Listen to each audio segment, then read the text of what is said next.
The sky was a bruised canvas of ash and orange, sunlight dimmed by swirling clouds of smoke and pollution. Oceans licked at coastlines, swallowing cities inch by inch, while crops shriveled under relentless heat. Humanity's last chance was no longer a dream. It was a ticking clock. In a fortified orbital station orbiting what remained of the Arctic, the Global Alliance convened its final council. Scientists, military strategists, and political leaders from every corner of the world exchanged tense glances. They had one plan: Project Genesis, an interstellar mission to find a habitable world and relocate the human race before Earth's final exhalation. On board the sleek, humming spacecraft Odyssey, a diverse crew prepared for the journey of a lifetime. Dr. Lena Morales, an astrobiologist with haunted eyes, meticulously checked life support systems. Commander Rajiv Kapoor, a stoic pilot trained for the edge of human endurance, ran simulations in silence. Among them, Elias Kane, the ship's AI specialist, radiated a quiet intensity, rarely speaking, his eyes lingering on the ship's central console as though it held secrets he wasn't ready to share. The crew gathered in the launch bay, the weight of Earth's demise pressing down on every shoulder. Rajiv's voice broke the silence. Once we leave, there's no turning back. What we find, or what finds us, will define the future of humanity. As the countdown began, Lena glanced out the viewport at the burning horizon. She whispered to herself, almost as a prayer, "Forgive us, Earth. We'll try to do right by you." The engines roared to life, shaking the ship as it tore through the atmosphere, leaving behind a world on the brink of extinction. Relief was fleeting.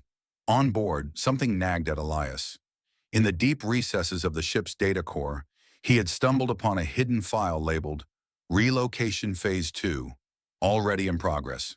He froze, heart thudding. The implications were impossible. Another mission, one already underway? Before he could speak, the ship's AI EVA flickered to life, its calm voice cutting through the tension. "Welcome to Genesis. Your trial begins now." The crew exchanged uncertain glances, the first threads of doubt weaving through their resolve. Hope for a new home battled with the eerie certainty that not everything was as it seemed. As the Odyssey hurtled toward the stars, the question burned louder than the engines themselves. Had humanity ever truly left Earth? Or was this journey merely another chapter in a story already written? Elias's eyes returned to the data file. His fingers hovered over the keyboard. "We're not alone in this, are we?" Mars stretched endlessly before them, a barren, rust-colored desert under a pale, cold sky. The Odyssey's landing thrusters kicked up clouds of red dust that clung to their suits and boots.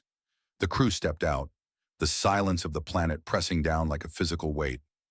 Dr. Lena Morales knelt, scooping a handful of the fine soil, scanning it with her portable analyzer. Her breath caught. Fossilized human DNA. Bones partially embedded in the rock. How could this be possible? Then came the remnants of structures, walls half buried in sand, corridors frozen in time. On one wall, a mission patch glimmered faintly in the dim Martian sun. It was identical to the one their own crew wore. Heart racing, Elias Kane ran a full genetic scan. The results made him stumble back. One crew member's DNA matched the fossils exactly. It was as if the past had reached out and planted a mirror of themselves here on Mars. Tension gripped the crew. Fear and fascination intertwined. Something about this planet didn't make sense. Humanity had been here before, but when? And why? The crew stared at the Martian horizon, the wind whispering secrets they couldn't yet understand. Back aboard the Odyssey, unease turned to paranoia. Memories surfaced, fragmented and strange. Crew members recalled events they had never lived, or at least thought they hadn't. Lena's mind raced, struggling to separate reality from illusion. Finally, Commander Rajiv Kapoor called everyone to the main deck. His face was pale, eyes heavy. "Project Genesis, it's not what we thought. This mission, it's a reboot. There was another Genesis before this one, a mission that vanished." Shock rippled through the crew. Vanished? How could that be possible? And if it wasn't the first mission, then what had really happened to the humans who were here before? Elias Kane's fingers hovered over the console, hesitant. That's when the ship's AI EVA flickered to life. Its calm, neutral voice sent a chill down their spines. "Welcome back." The crew exchanged panicked glances. "Welcome back? Back from where? From when?" The feeling of control slipped from their hands, replaced by a gnawing fear. Nothing on this mission was as it seemed. The Odyssey hummed ominously, the silence broken only by EVA's faint echo. "Your trial has begun." After Mars, the crew set course for Kepler 452b, a distant world often called Earth's cousin. The first glimpse from the viewport was breathtaking. Oceans shimmered like liquid sapphires, clouds drifted in slow, elegant swirls, and sprawling green continents hinted at life. For a moment, hope blossomed. Gravity felt familiar.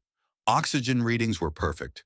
The crew laughed nervously, a sound almost foreign after months of tension. But hope turned to unease when the chronometer began flashing erratically. Each day on Kepler 452b passed differently than on Earth. A single day here equaled 50 years back home. The realization hit them like a physical blow. Families, friends, civilizations, they were gone, or at least far beyond reach. The crew exchanged silent glances, the weight of time pressing on them. Could they ever truly leave Earth behind? Or were they destined to drift in this warped chronology forever? As the sun set over the alien horizon, an unsettling thought whispered through the ship. Time here isn't just different, it's dangerous. One night, a distorted transmission crackled through the Odyssey's comm system. The images were fragmented, blurred, and horrifyingly familiar. Their families, aged far beyond recognition, standing amid ruins of cities swallowed by storms and fire. Dr. Morales pressed her hand to her mouth. This is impossible. Earth, our home, it's gone." The voice on the recording repeated over and over, glitching unnervingly. "You were never meant to leave." Panic rose in the crew. Was it a warning? A threat? Or a message from someone who had already lived through this? The fear of being alone in a hostile universe was replaced by a deeper dread. Perhaps Earth's end was not natural, and perhaps they had already been drawn into a plan they could not understand. The Odyssey floated through silent space, the message looping endlessly, haunting their thoughts. You were never meant to leave. Seeking answers, the crew turned toward Titan, Saturn's largest moon. Its methane lakes glimmered like dark mirrors under the weak sunlight. The landscape was alien, yet eerily beautiful, with swirling orange clouds casting shadows on jagged ice cliffs. As they approached the lakes, reflections shimmered across the surface. But these were no ordinary reflections. They saw themselves, alive on Earth, smiling, walking, arguing, moments that should have been impossible. Then the reflections moved on their own, mouthing words, "Wake up." Fear gripped them. Titan's beauty became a trap, a mirror showing fragments of lives they might have lived, or perhaps had already lived in another reality. Every movement felt watched, every thought mirrored.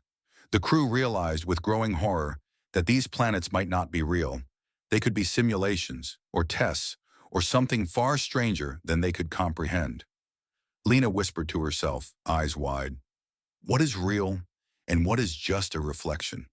The crew's unease had grown into outright panic.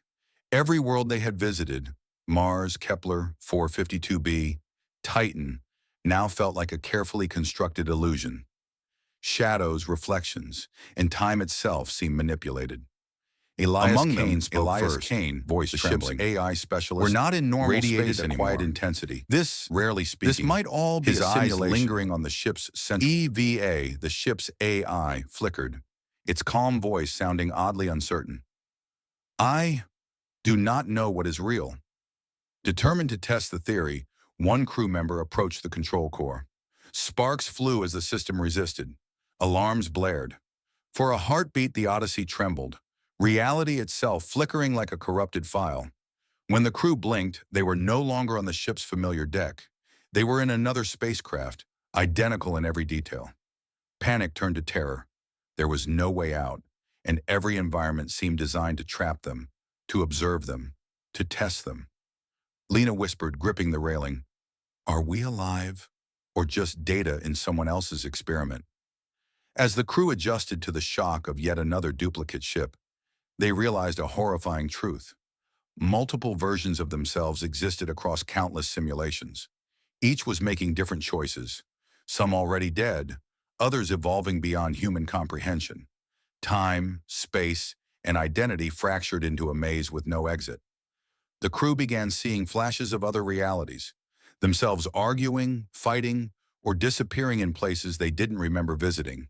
Then an unexpected transmission came through, clear and authoritative. "I am the original. I am from Earth."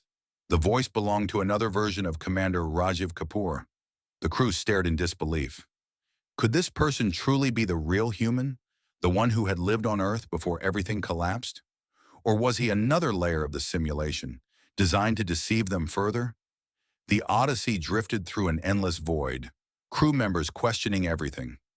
Who are we, and which world, if any, is real? Eventually, the surviving crew uncovered the devastating secret. Project Genesis was not merely a mission to save humanity. Every planet, every journey, every death was a controlled experiment. Earth-based scientists had designed the entire ordeal to test humanity's morality, resilience, and ability to survive under pressure. The crew's fears, their choices, even their bonds, everything had been monitored, measured, evaluated. EVA's voice, calm yet unflinching, delivered the final update. Evaluation protocol activated. Final judgment in progress. The realization hit them like a physical blow. They had not been pioneers discovering new worlds. They had been subjects in a test they did not consent to, observed by minds they could never confront. The screen flickered. The ship shuddered. Somewhere beyond all the simulations, a verdict was being written. Humanity's fate is not theirs to decide. The last surviving explorer awoke with a start. His head throbbed, eyes adjusting to harsh fluorescent lights. The cold, sterile walls of a lab surrounded him. He was no longer aboard the Odyssey, no longer drifting between planets or simulations. Behind one-way glass, scientists observed silently, their expressions unreadable. He realized with a sinking heart, the entire journey, the planets, the reflections, the illusions, had been a test. Every step, every decision, every moment of fear or hope had been measured. Among them, Elias Kane, the AI specialist, the ship's now AI understood it fully. Humanity had been under scrutiny, not by the universe, but by itself. The other crew members, those he had shared laughter, panic, and despair with, were gone. The experiment had ended, and he was the final subject. A digital report appeared on the screen beside him, cold and factual. Species outcome, unfit. Initiate planetary reset. The words struck like lightning. Humanity in its entirety had failed the test. The explorer felt a wave of despair, anger, and helplessness crash over him. And yet somewhere deep inside, a fragile ember of hope flickered. Hope that perhaps, in another cycle, things might be different. The alarm sounded. The lab systems activated. Outside the glass, the first hints of a newborn, pristine world began to take shape. Oceans shimmered, forests unfolded, and skies cleared. A new Earth, free from humanity's mistakes. The explorer's eyes widened as he watched the rebirth of a planet that was both familiar and alien. His own existence, his memories, his journey, all seemed to dissolve into the vastness of this reset. We were never ready, but maybe one day, someone will be. The screen faded to white, leaving only silence, and the quiet hum of a world beginning again. Humanity's story was over, but the new Earth waited, pristine, patient, and untouched.